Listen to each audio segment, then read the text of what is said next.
ഷോപ്പിംഗിനായി ഇനി യാത്ര വേണ്ട, ഷോപ്പ് തന്നെ നിങ്ങളുടെ വീട്ടിലേക്ക് വന്നാലോ? Niha designer boutique, near KSRTC bus stand, Pandalam.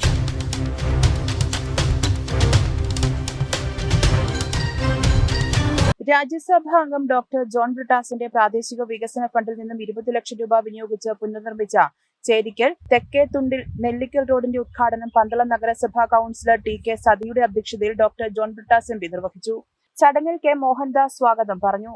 Kerala institute of labour and employees director PB Harshakumar, R Jyothikumar, KN Prasannakumar, Pandalam നഗരസഭാ councillor S Arun, Radha Ramachandran, KK Sudhakaran, Pramod Kannankara, MK Raju, Sumod Kannankara, Vakkas Sameer, KH Shiju, Nibin Raveendran, Muhammad Ansar, Radhakrishnapillai Nellikkal, PT Balakrishnan തുടങ്ങിയവർ സംസാരിച്ചു.